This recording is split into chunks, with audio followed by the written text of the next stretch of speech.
영적인 침체에 대한 주제를 가지고 설교를 하는 동안에 계속해서 우리 원수 마귀에 대하여 말씀을 드리고 있습니다. 마귀는 영적인 존재여서 우리 눈에 보이지 않습니다.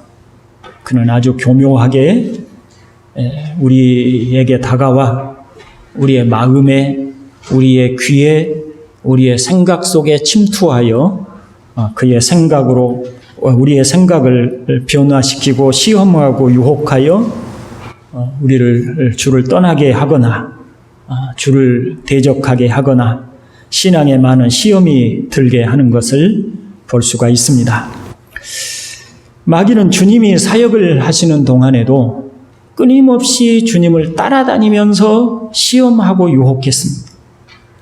광야에서 40일 동안 예수님을 시험한 마귀는 누가복음 4장 13절에서 모든 시험을 다 한 후에 얼마 동안 떠나니라고 합니다. 얼마 동안, 잠시 동안 주님을 떠났지만 곧 이내 다시 주님에게 와서 계속해서 주님을 시험했습니다. 베드로의 신앙 고백을 들으신 예수님께서 베드로를 칭찬하시면서 앞으로 주님이 당하실 고난에 대한 말씀을 하시자 베드로가 만류를 하지요. 마태복음 16장 23절에 보면 주님이 사탄아 내 뒤로 물러가라 너는 나를 넘어지게 하는 자로다고 만류하는 베드로를 꾸짖는 장면이 나옵니다. 사탄은 베드로를 통하여 예수님을 위하는 척 또 예수님이 하시는 사역을 방해하려 했던 것이고요. 예수님은 사탄의 책략을 꿰뚫어 보셨고 또 그것을 잘 아셨기에 꾸짖으신 것입니다. 또 예수님이 십자가에 죽으시기 전에 베드로를 향해서 시몬아 시몬아 보라 사탄이 너희를 밀가부르듯 하려고 요구하였으나 내가 너희를 위하여 기도하였다고 하여서 끊임없이 마귀가 예수님 주변을 맴돌면서 예수님의 제자들을 통하여 예수님을 시험하거나 혹은 예수님의 제자들을 넘어지게 하려고 온갖 시도들을 다 하고 있는 것을 봅니다. 주님에 대하여 마귀가 이렇게 하였다면 우리가 신앙의 여정을 가는 동안에 끊임없는 마귀의 공격과 시도가 있다는 사실이 의심할 여지가 없다는 것을 우리가 알아야 할 것입니다. 히브리서 3장 13절부터 14절은 이렇게 말씀합니다. 오직 오늘이라 일컫는 동안에 매일 피차 권면하여 너희 중에 누구든지 죄의 유혹으로 완고하게 되지 않도록 하라. 우리가 시작할 때에 확신한 것을 끝까지 견고히 잡고 있으면 그리스도와 함께 참여한 자가 되리라고 말씀을 합니다. 이 말씀은 끝까지 견고하게 그리스도의 일에 참여하지 못하는 수가 있을 수 있다라고 하는 것을 전제하고 있는 말씀인 것이죠. 방심하며 적당하게 신앙하려고 하다가는 끝내는 잘못될 수 있다라고 하는 것을 지적하고 있습니다. 요한복음 8장에서도 그와 같은 교훈을 찾을 수 있습니다. 예수님께서 말씀을 가르치셨습니다. 그랬더니 이 말씀을 하심에 많은 사람들이 믿더라 했습니다. 그러나 예수님은 그들을 보시면서 너희가 내 말에 거하면 참 내 제자가 되고 진리를 알지니 진리가 너희를 자유롭게 하리라고 말씀하셨습니다. 예수님은 단순히 한순간만의 믿음이 아니라 지속적으로 예수님의 말씀을 듣고 믿는 자리에 있어야 한다는 것을 말씀하신 것입니다. 뿐만 아니라 씨 뿌리는 비유에서도 잠시 동안 은혜를 받지만 오래 가지 못했던 사람들이 있었다라고 하는 것을 주님이 가르쳐 주시고 계시죠. 여러분, 신앙은 끊임없이 마귀의 시험과 유혹을 받으면서 중단 없이 믿는 바를 붙들고 나아가야 합니다. 이렇게 중단 없이 나아가는 와중에서도 진리의 자리를 떠나지 않아야 합니다. 그렇지 않으면 마귀는 우리의 신앙을 중단하게 하든지 있으나 마나한 신앙으로 무능하게 만들어버리든지 엉뚱한 목적지로 향하든지 하든지 할 것입니다. 오늘은 어떻게 마지막까지 진리의 길을 갈 수 있을지를 오늘 본문을 말씀을 중심으로 해서 살펴보고자 합니다. 먼저 본문이 가르치는 바를 설명해 드리겠습니다. 본문은 천국은이라고 하는 단어로 시작하는 비유입니다. 성경에 보면 비유도 나오고 소위 풍유라고 하는 것도 나오는데 이 비유와 풍유에는 좀 차이가 있습니다. 일반적으로 비유는 하나의 특징적인 교훈을 가르쳐 주시려고 설명하기 위해서 사용하는 것입니다. 그래서 비유를 대할 때는 여러 가지 교훈을 끌어내려고 하면 안 되는 것이고, 비유는 단 하나의 교훈을 하고 있다라고 앞뒤 문맥을 따라서 무엇을 설명하기 위해서 이 비유를 사용했는가를 집중하는 것이 좋은데요. 오늘 이 포도원 비유는 천국에 관한 어떤 교훈을 주시려고 예수님께서 비유로서 이야기하신 것입니다. 본문의 포도원 비유를 이해하려면 앞의 문맥과 연결해서 살펴야 주님이 왜 이 비유를 사용을 하셨는지를 알 수 있죠. 그 마태복음 19장에서 한 사람이 내가 무슨 선한 일을 하여야 영생을 얻을 수 있습니까? 라고 질문을 합니다. 예수님은 네가 온전하고자 할진대 가서 네 소유를 팔아 가난한 자들에게 주라. 그리고 와서 나를 따르라고 하셨습니다. 그 청년은 재물이 많음으로 근심하며 돌아가 버렸습니다. 그러자 베드로가 보소서 우리가 모든 것을 버리고 주를 따라싸운즉 우리가 무엇을 얻으리이까? 라고 질문하지요. 이에 대한 예수님의 대답이 19장 28절부터 30절입니다. 같이 한번 읽어볼까요? 내가 진실로 너희에게 이르노니 세상이 새롭게 되어 인자가 자기 영광의 보좌에 앉을 때에 나를 따르는 너희도 12 보좌에 앉아 이스라엘 12지파를 심판하리라. 또 내 이름을 위하여 집이나 형제나 자매나 부모나 자식이나 전토를 벌인 자마다 여러 배를 받고 또 영생을 상속하리라. 그러나 먼저 된 자로서 나중되고 나중된 자로서 먼저 될 자가 많으니라. 아멘. 자, 이 말씀을 주님이 하시자 주님은 베드로의 질문 속 이 말씀을 하시고, 그리고 주님은 베드로의 질문 속에 담긴 의도를 아신 것이죠. 먼저 된 자로서 나중되고 나중된 자로서 먼저 되는 일이 있을 것을 가르치시려고 이 포도원 비유를 하신 것을 알 수 있습니다. 그렇다면 베드로의 질문에 주님이 보신 어떤 문제가 있었다는 것인데 그것이 무엇일까요? 주님은 먼저 시작을 하였을지라도 나중 꼴찌 될 수 있다는 점을 지적하신 것입니다. 주님의 12 제자들은 아주 좋은 시작을 냈습니다. 베드로는 그물과 배를 버려두고 주님을 따랐고, 야고보와 요한은 배와 그물과 아버지를 버려두고 주님을 따랐습니다. 이처럼 자신들의 모든 것을 버리고 주님을 따랐으나, 그래서 12 제자 가운데 한 사람들이 되었으나, 가룟 유다 같은 이는 같은 12 제자였지만 결국 주님을 떠났을 뿐만 아니라 주님을 팔았습니다. 말하자면 지금 옳은 길을 가고 있다고 끝까지 그렇다고 할 수는 없다는 말을 하고 있는 것입니다. 바울은 갈라디아 교회에 보낸 편지에서 너희가 다름질을 잘하더니 누가 너희를 막아 진리를 순종하지 못하게 하더냐 라고 하였습니다. 지금까지 갈라디아 교회가 신앙생활을 잘했습니다. 믿음의 생활을 잘했습니다. 그런데 이제 누군가가 그들에게 와서 그들을 유혹함으로 그들이 이제 신앙의 올바른 길에서 이탈해 버렸습니다. 이제 그들이 잘못되어 버린 것입니다.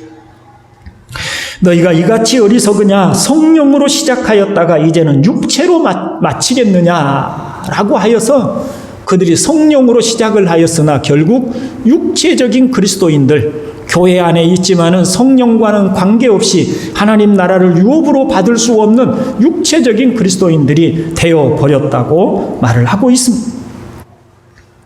이제 본문의 비유를 살펴보십시다. 본문은 천국은 품꾼을 얻어 포도원에 들여보내려고 이른 아침에 나간 집주인과 같으니라고 합니다.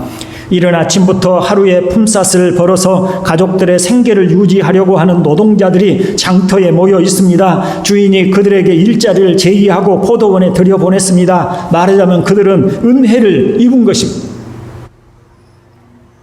그런데 이른 아침에 포도원에 들어간 사람들은 자신들이 노동하고 수고한 것에 대하여 정당한 대가를 받아야 한다고 생각한 듯합니다. 그래서 약속한 금액이 있지만 나중에 온 사람들보다는 더 받아야 한다고 생각했고 자신들이 종일 더위를 견디며 수고한 것을 내세우게 됩니다. 이런 그들의 말은 우리가 모든 것을 버리고 당신을 따라 싸운 즉 무엇을 얻으리까? 라고 하는 베드로의 질문과 맥을 같이 하고 있습니다. 그리고 합당한 대우를 받지 못했다고 생각하는 순간 불평하기 시작합니다. 주인의 호의와 은혜는 불만의 요소가 됩니다. 이런 요소를 주님을 따른다고 하는 신앙인들에게서 자주 발견할 수 있습니다. 전능하신 하나님께서 오직 은혜를 베풀어 주셔서 죄와 허물로 죽은 우리를 구원하여 하나님의 진노를 당하지 않고 영생을 주셨다는 사실은 오직 우리가 은혜 받은 사람임을 보여줍니다. 그런데 이런 은혜에 대한 의식이 희미해지고 자신이 하나님을 섬긴 일과 자신이 한 일에 대한 합당한 보상이 있어야 한다고 생각하는 심리적인 보상 욕구가 나오게 됩니다. 나중 온 이 사람들은 1시간밖에 일하지 아니하였거늘 그들을 종일 수고하며 더위를 견딘 우리와 같게 하였나이다 라고 하는 불평이 거기에서 나오는 것입니다.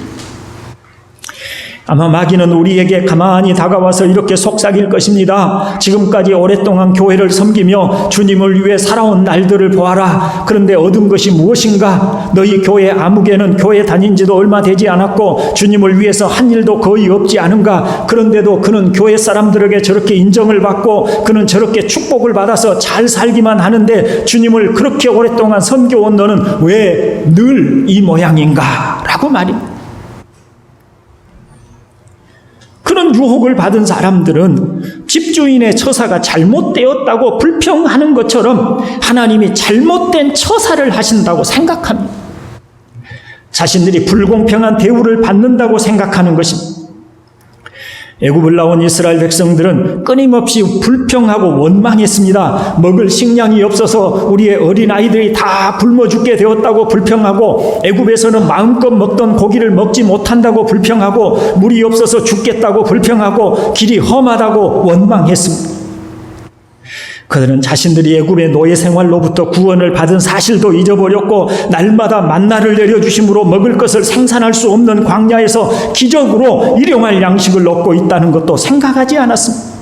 하나님이 반석에서 물을 내어 마시게 한 것도 날마다 구름기둥과 불기둥으로 그들과 함께 하시며 그들의 길을 인도하여 주심도 생각하지 않습니다. 그저 자신들이 겪는 어려움만 크게 보이고 받고 누리는 은혜는 생각하지 않은 것입니다.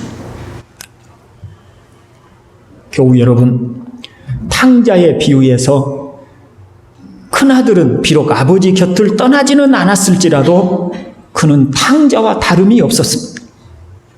그가 아버지 곁에 머무른 것은 떠날 용기가 없었거나 아버지로부터 받을 유산에 대한 기대 때문이었지 아버지를 사랑하거나 아버지를 즐거워하지는 않았습니다.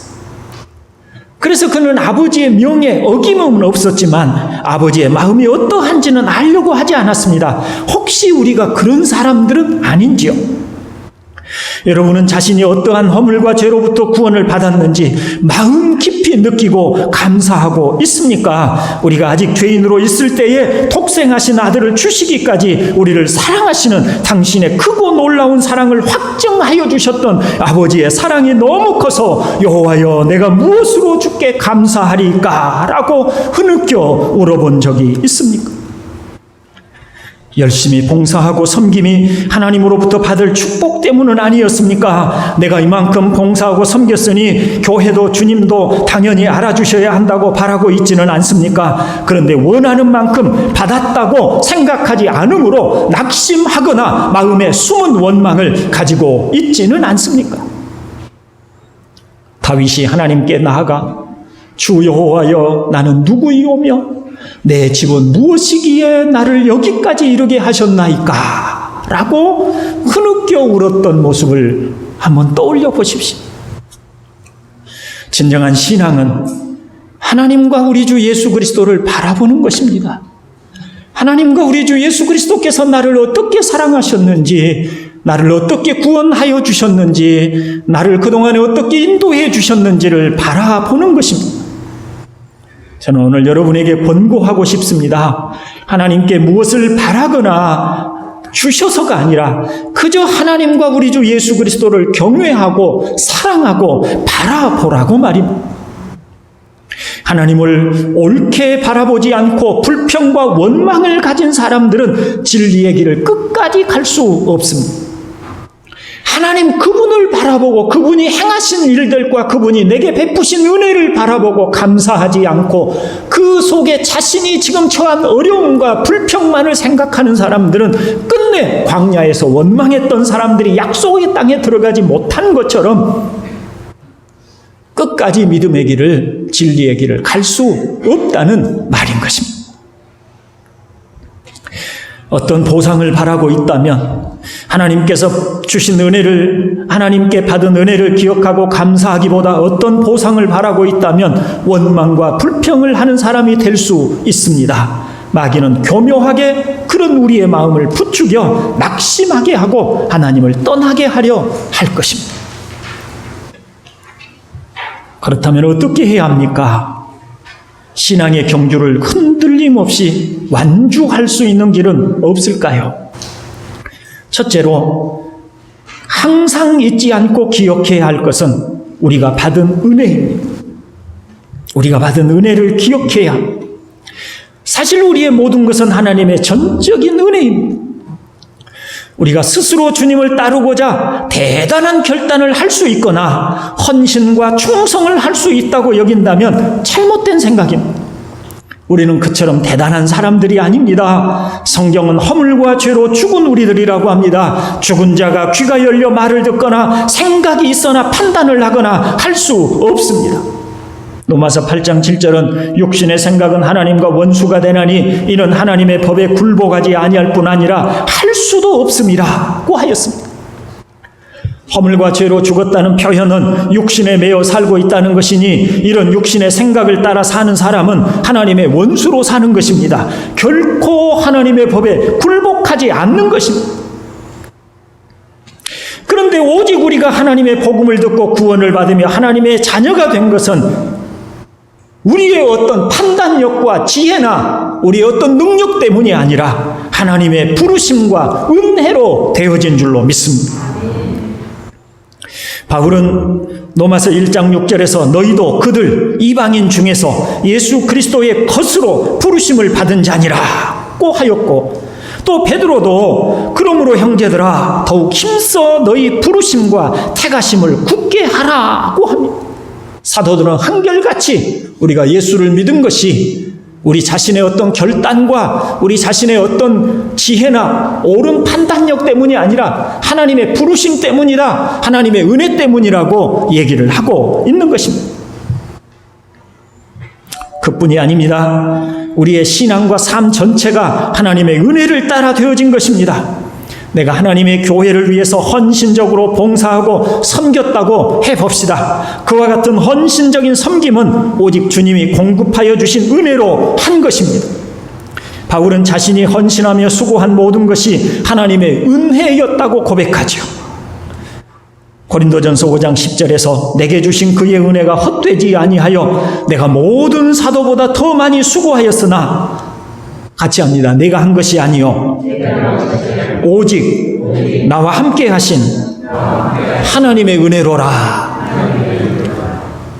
내가 지금껏 다른 사도들보다 더 많이 수고하고 다른 사도들보다 더 애쓰고 살아온 것은 내 자신의 어떤 능력이나 힘으로서가 아니다.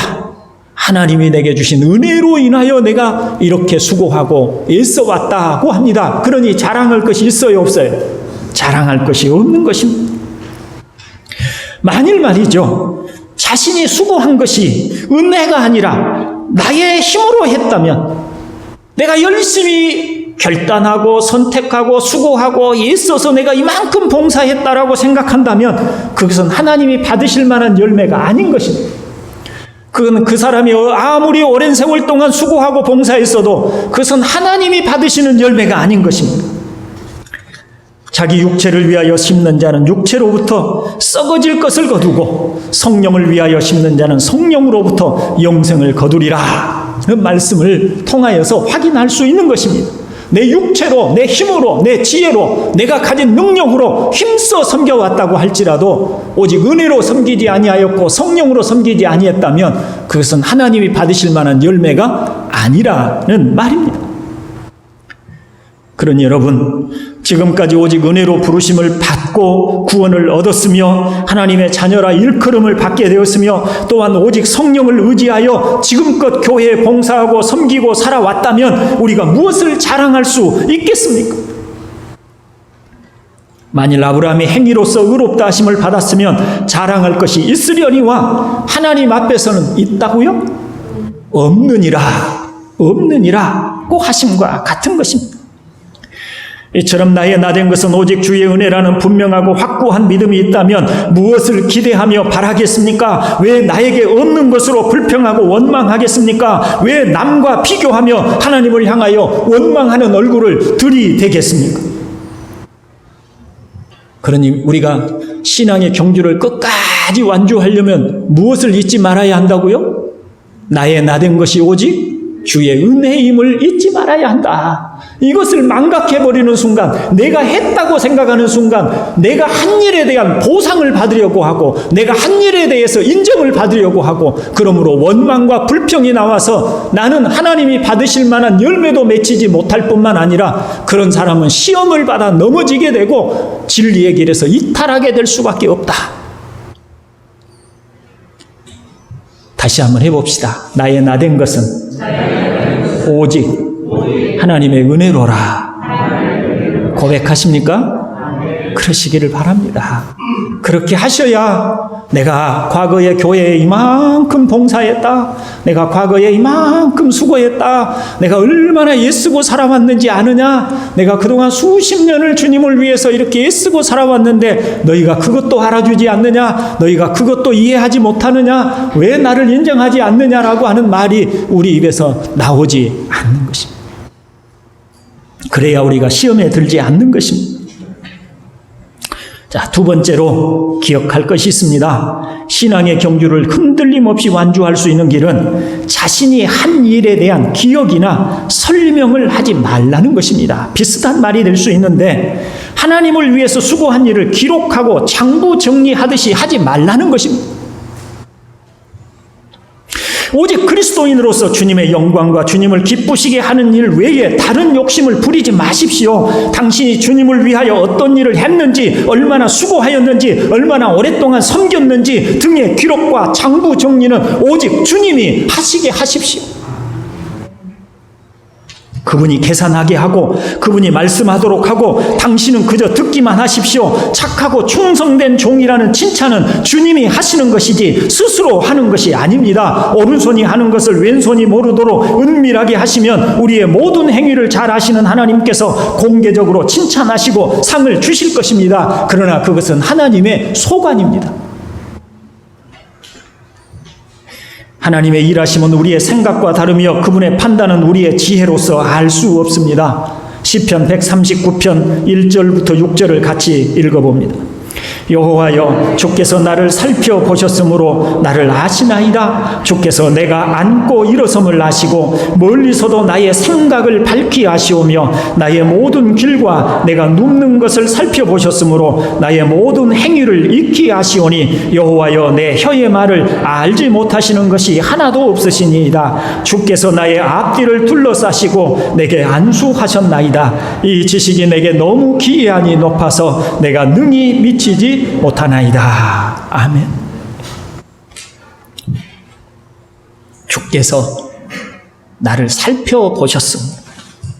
아시는데 내가 앉고 일어섬도 아시고 멀리서도 내 생각을 밝히 꿰뚫어 다 보시고 아시고 내 모든 길과 내가 눕는 것을 다 살펴보셔서 내 행위를 잘 아셔요.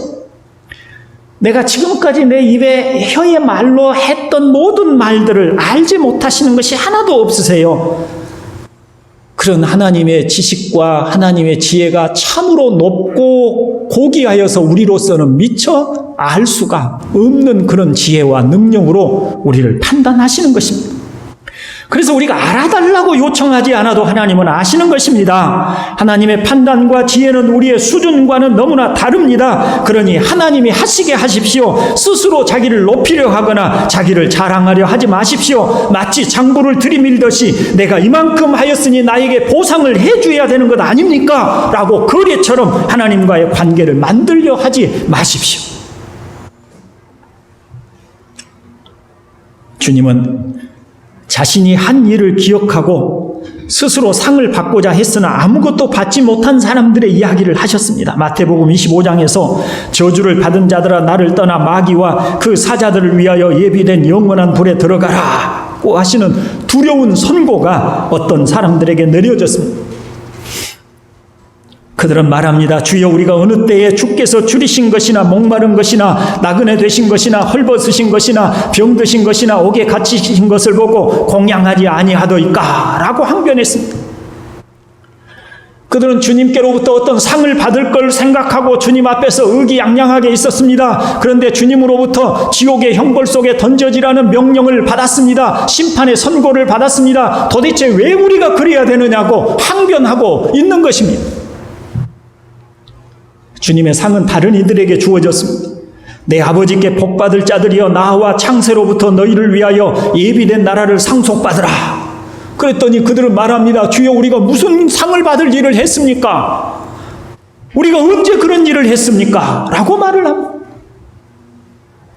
그들은 자신이 한 일들을 다 잊어버렸습니다. 자신들이 무엇을 했는지, 자신들이 어떻게 했는지 전혀 기억하지 않았습니다. 그것을 가지고 따지지 않았습니다. 장부 정리하듯이 기록을 만들어서 내가 이렇게 했습니다. 내가 이렇게 했습니다. 라고 말하지 않았습니다. 그들은 그저 주님께 자신들이 헌신하고 수고한 일에 대하여 주님께 다 맡겨버리고 그들은 자신들의 것들을 기억하지도 않았습니다.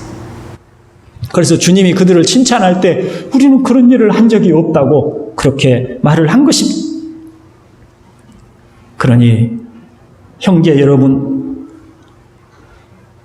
사랑하는 형제들이여, 항상 겸손으로 스스로를 단장하고 육신이 아닌 성령으로 봉사하려고 하며 오직 주신 은혜가 감사해서 기쁨으로 섬기되 나의 나된 것은 주의 은혜로다는 심정으로만 섬기시기를 주의 이름으로 축원을 드립니다.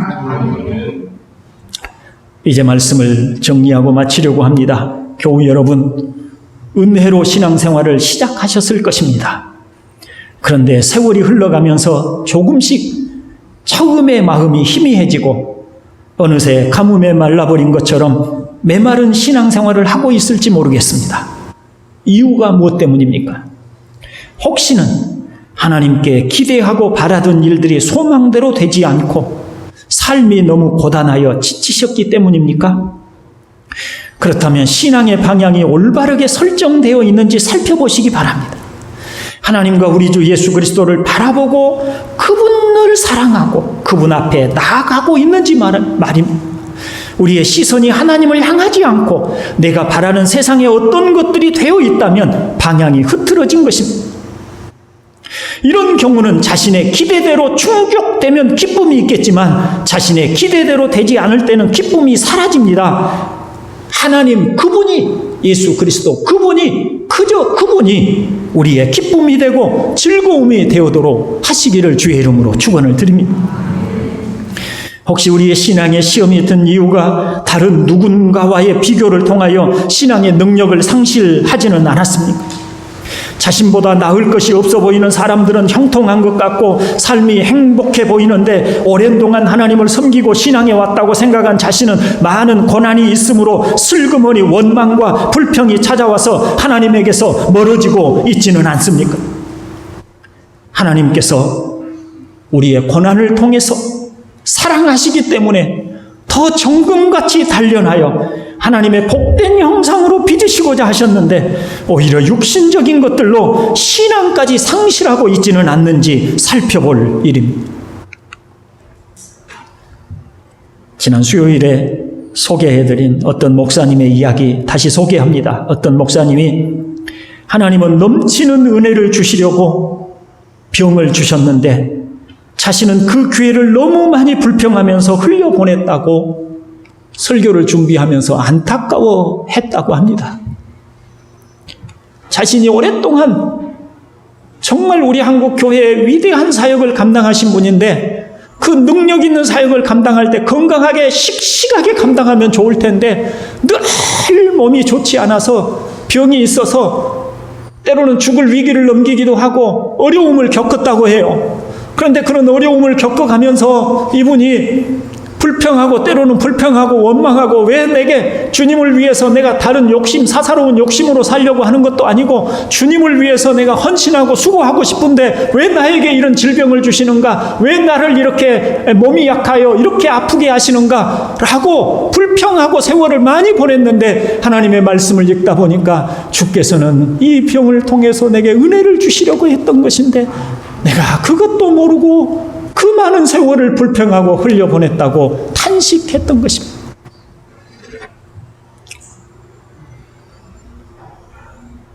제가 자랑하려고 하는 말이 아니라 책을 열심히 읽고 그런 것을 하실 거예요.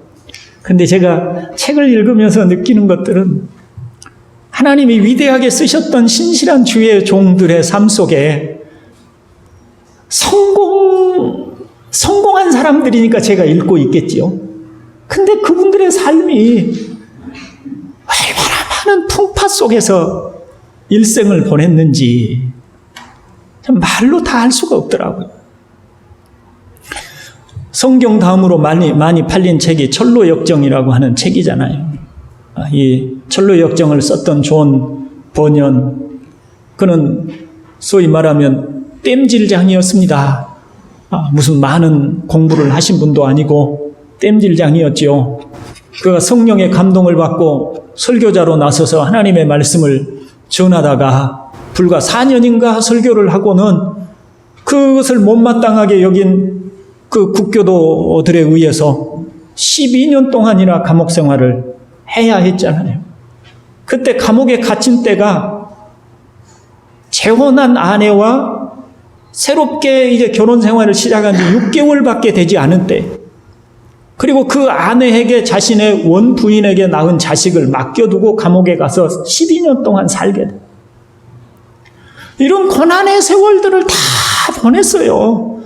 평탄해서 주님의 사역을 감당하고 고난이 없이 그저 모든 일이 승승장구하고 성령 충만하여서만 복음의 사역을 감당하며 산 것이 아니고 그분들의 삶 자체가 고난의 삶이었어요.